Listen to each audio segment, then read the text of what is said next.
Hi అండి, welcome to అనురాగాలు. ఈరోజు వీడియోలో చాలా సింపుల్గా అండ్ ఎంతో రుచికరమైన టమాటో పచ్చడి ఎలా తయారు చేయాలో చూద్దాం.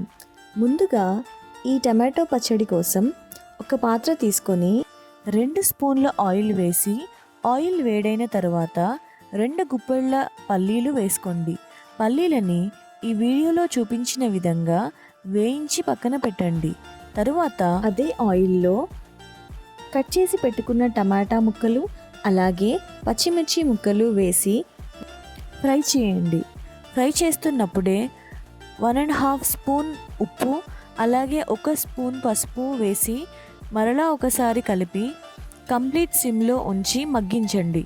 తర్వాత 1 స్పూన్ ధనియాలు, 1 స్పూన్ జీలకర్ర, కొద్దిగా చింతపండు అలాగే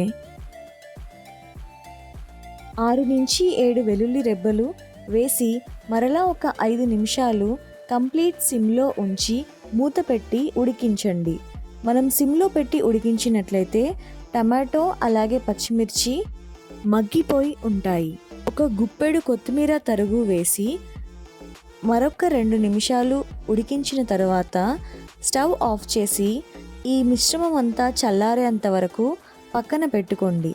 తరువాత పల్లీలు అలాగే టమాటో మిశ్రమము మిక్సీలో వేసుకొని కోర్స్గా గ్రైండ్ చేయండి. కంప్లీట్గా స్మూత్గా గ్రైండ్ చేయకూడదండి. ఎప్పుడైనా ఈ వీడియోలో నేను చూపించిన విధంగా కోర్స్గా గ్రైండ్ చేసుకోండి. వాటర్ పోయాల్సిన అవసరం లేదండి.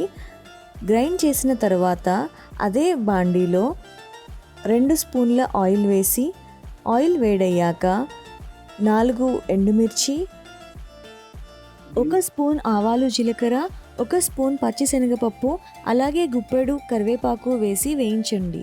వేగిన తర్వాత స్టవ్ ఆఫ్ చేసుకొని ఆల్రెడీ మనం గ్రైండ్ చేసి పెట్టుకున్న పచ్చడి మిశ్రమంని ఈ పోపులో వేసి కలిపినట్లయితే వెరీ టేస్టీ అండ్ చాలా సింపుల్గా తయారయ్యే టమాటో పచ్చడి రెడీ. ఈ పచ్చడి మనం రోటీ పచ్చడిలాగా చేసుకుంటే చాలా టేస్టీగా ఉంటుందండి. సో నాకు ఇక్కడ రోల్ అవైలబుల్గా లేదు కాబట్టి నేను ఇక్కడ మిక్సీ యూజ్ చేస్తున్నాను. మిక్సీ అయినా బాగుంటుంది, కానీ రోటి పచ్చడి లాగా చేసుకుంటే ఇంకా టేస్టీగా ఉంటుంది. So if you like this video please like, share and subscribe. Thank you for watching.